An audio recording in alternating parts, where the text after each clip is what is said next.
Watermarks. Do you want to know how to put watermarks on your photos on your iPhone? Stick around, I'm going to show you 3 ways to do it, and they're free. Let's get into it.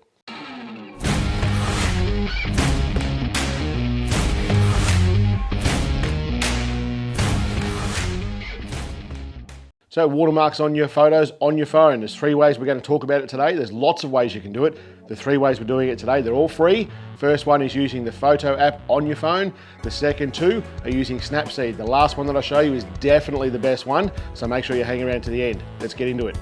So we need to work out why we want to put a watermark on a photo in the first place. There's usually 2 reasons. One is so that some bludger doesn't knock it off, pinch it, steal it. And that's happened to me. It's one of the best photos I've ever taken of this wonderful machine under the stars, and I had my logo on the bottom there. It was on Instagram, and a few months later somebody tagged me on it in a post, and I went and had a look, and it was shared to some big multinational companies, so I've got a massive amount of reach. And when you looked at it, it was someone else claiming that it was their photo. And all they've done is taken my watermark off it and claimed it as their own. They actually said one of the best photos I've ever taken of my machinery. I was pretty gutted, in the photo community, they really got behind me. A lot of the friends that I know in the community, they really went to town on this poor bloke. But second reason that we want to put watermarks on images is so people know who took it. So you can have your Instagram feed or your Facebook feed or whatever you like, and you can have your logo on the bottom there. And you might think that's going to stop people pinching it. It's probably not. But it also might get you work. Or people might say, hey, Joe Blogs took that photo. Contact Joe Blogs, can I buy that photo? And it happens, it does happen, it's happened to me a few times. So they're the 2 reasons that you want to put watermarks on photos. If you've got another reason, let me know in the comments down below.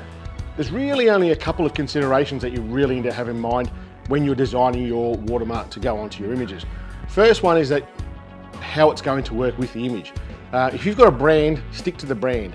I'll show you some of mine that I'll put up here now. And when you're designing your own, you don't want that brand or that wording, that watermark, to overpower the image like these. So let's get into it. There's 3 ways we can do it, and let's get into it now. So the first one that we're going to look at here today is with the Photos app on the phone. So what you need for this one is nothing besides your iPhone or your iPad, and as long as it's a later version of the iOS, you'll be able to do it. So we choose the photo, we're going to edit, hit the 3 dots in the circle, choose markup, and all of a sudden you've got access to use a pen. Use your finger and select the color, select the pen, and write something on the screen. If you're not happy with where that sits, go back into the tools down the bottom here and select the stylus that's there. Circle around the watermark that you've just made, click on it and drag it, and you can move it to wherever you want to on the photo. Now, look, that's an okay way of doing it. You've got to have good handwriting, and that's not me. So let's go on to number 2. With number 2, we're going to use Snapseed. I've used Snapseed a lot in my tutorial, so open up Snapseed, and this is a photo that I took of a crow last weekend. We went to the Grampians. Stay tuned, there'll be a video on that one soon. And this crow was just on their way back down the mountain. This crow was sitting there, the clouds were sitting nice and low behind it. It was a ripper photo, and this photo is not edited at all. That's how it actually came out of the phone. I was pretty happy with that.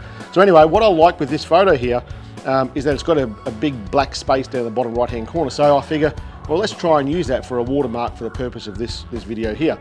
So what you do is open up this photo in Snapseed, go into tools and go to text. It's as simple as that. You don't need to write with your hands. There'll be text here that you can use. Go into the style, and you can see down the bottom there's a lot of different styles that you can add to this photo as your watermark. See, there's lots there. There's little speech bubbles and stuff. We're going to use, well, let's use one of these circles maybe.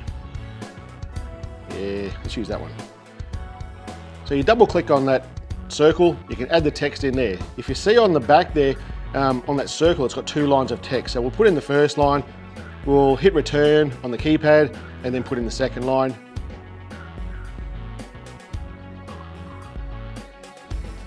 Where's the Y? There's the Y, let's go into there. Now we can pinch and zoom this and move it around the screen, and I'll put it down the bottom there. That looks kind of cool. You can twist it, and that actually looks pretty good. You can change the color of this, and I would encourage you to keep the colors complementary to the photo, or still the same. Leave it as a mono, black and white. That's what I do with most of my photos, or a variant of black and white. And I'm pretty happy with that. We'll change the transparency a little bit so you can see you can put it over things. So it doesn't need to be a solid color that you put it over. Change the transparency and you can see when I moved it behind the trees there, that looks pretty good. Yeah, I'm pretty happy with that. All right, so that's how you do it with text on a photo. And that looks pretty good. Let's get on to number 3. The third way that we do this is with Snapseed again, and we're going to use another image with our logo on it. Now, I'm lucky enough that we've got an absolutely fantastic graphic designer living in the next farm for us, and she designed a logo for me a little while ago, and I use that on all my professional work. So if you don't know how to do that, at the end card on this video I will link to a video that will show you how to make a transparent background for your logo, and then just save that as an image in your photos and you can use it whenever you want using this method. So let's get into that. So first we'll open up Snapseed, we'll use the same photo.